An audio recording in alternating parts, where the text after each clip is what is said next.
Good morning, Mr. Trower. Oh, good morning. Yeah, Yes, sir. it's very nice seeing you again Yes. after a good night's sleep. My pleasure. And my head was like, with all the stuff we talked about yesterday. We covered a lot of ground yesterday. Yeah. And I just went through some of my papers, and then I saw this article about headaches in children, and it was from 2003. Headaches. Yeah. Yeah. And I had another paper saying that the teachers in Denmark, they are on medication, they have to take pills to manage the day. And then I found another quote where I said that in 2003 I said this will be the biggest health scandal ever if we don't stop up and use our common sense. In 2003 I wrote, as one of the first institutions or organizations I wrote to was the Danish Teacher Union. And I told them that this is so important, and they can get up to 60,000 teachers and all the schools in Denmark by pushing one button. And I said, this is so because it's the children and it's our future.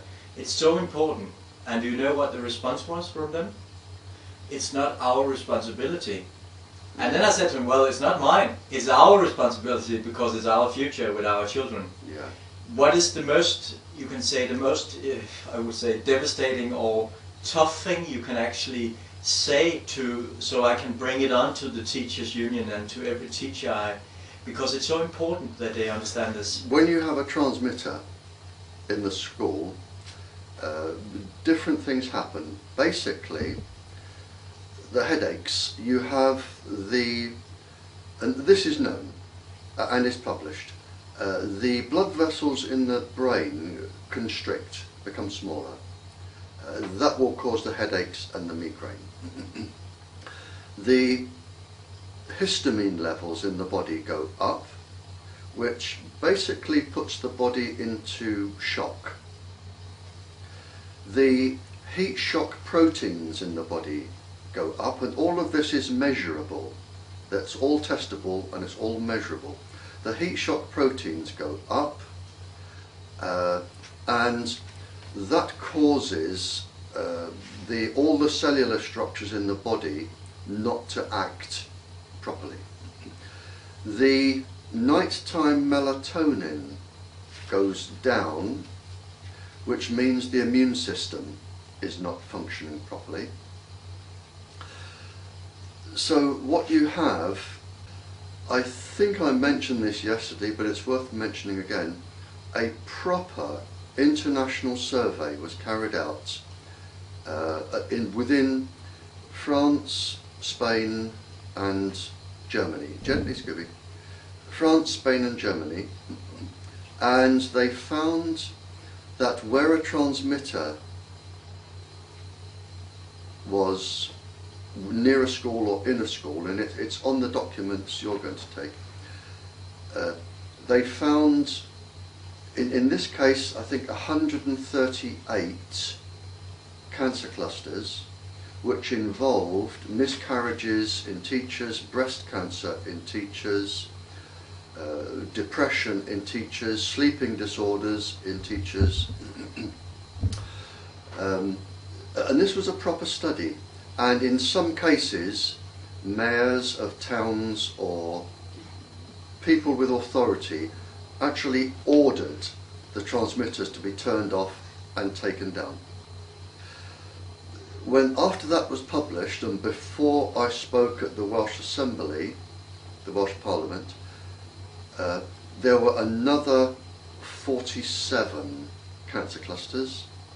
Then nobody started studying them, nobody counted them, but when I spoke in Canada last year, I looked and they are still occurring. They are still occurring. So we know, and we know in order of susceptibility, in people who absorb more radiation and get more harm, it is always children first, always, because they're smaller, and because they're smaller they are nearer the wavelength. The wavelength of microwaves is really a millimetre to a metre, and if you have children within that size, they will act like an aerial. children act like air, so children will absorb more, but they don't just absorb more, it reacts more in the body because their bone marrow is very moist.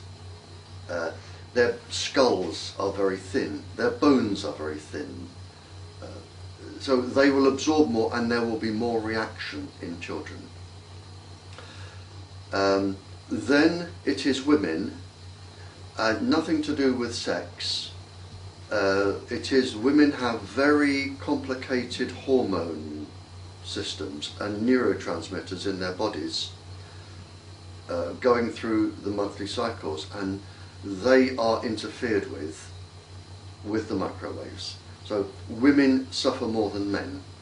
Then it will be anybody who is poorly or liable to be sick, and at the end of the line you have young fit men. So there is even an order. And in fact, an interesting point here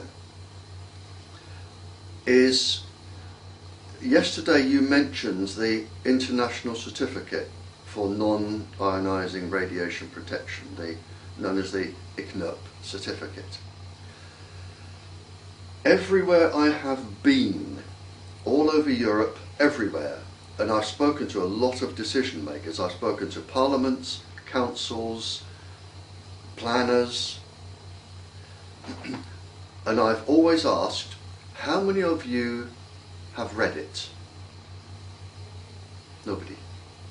I have never met a single person that has read the certificate that they are claiming to be using. When, if you say to them, is this safe? They'll say, yes, we are within the ICNIRP guidelines, which is their favourite phrase. We are within the ICNIRP guidelines and it is considered safe. In fact, that is a lie. Anybody who says that is lying. It may not be an intentional lie, it may be their advisors that told them, but it is a lie. And it is a lie for two very good reasons. The first is they haven't read it, because if they had, they wouldn't say that. Well, I have read it. And on page, I think it's 554 or 553, it actually says in the ICNIRP guidelines, it says special precautions must be taken with children, women, the sensitive and the elderly and the sick. Special precautions. Not just put a transmitter up and one size fits everybody. Special precautions. Now, the next page, which is I think 554, that is the important one, and that is the one that they are lying about because they haven't read it. Page 554, I think it is, actually says that decision makers should read current scientific literature, look at what is known to be causing illnesses, and set a safety level below what is currently known. Now, if you say to your decision makers, what is currently known to be causing illness, what have you read? They should be able to say, we have read this, we have read that, this is what's known to be causing illness, this is our safety level. It should be documented. They should also have carried out a survey throughout the school to find out how many children may be sensitive, electrosensitive, how many women may be electrosensitive. So, and this should be on record, and also any school should have somebody coming along regularly and measuring it, measuring the radiation, to see if it is within guidelines which are known to be causing illness. And all of this should be kept on record. I mean, we're talking about radiation and children, you know, not giving out sweets. This is radiation and children's lives. And radiation has to be logged, catalogued, registered, and it should be available for inspection by people who study radiation. Now, they do none of that. And we have mobile phone towers, we have Wi-Fi, and we have all the phones All these in the school pockets of the yeah, children and absolutely. teachers. Yeah. Yep. But essentially, the decision maker, which is usually somebody in the school, they should have read the ICNIRP guidelines. They should know what is known to be causing illness, and they should set a level below. Now, if they're not scientists, it's already been done for them. It's called the Bioinitiative Report. That was done by all of the experts in the world so that they can say this is currently known to be causing illness and this is considered safe for children. But any small class with a couple of Wi-Fis will exceed the Bioinitiative Report. And in fact, I think anybody in any school has a legal right to take the decision maker in the school to court for not adhering to the international guidelines, because I know the school will say we follow the international guidelines. They always say that. And I think anybody in any school could make the decision maker explain his or herself. That, you know, I have an example from Denmark where a woman, she has 2 young boys in the school, and there's a lot of radiation.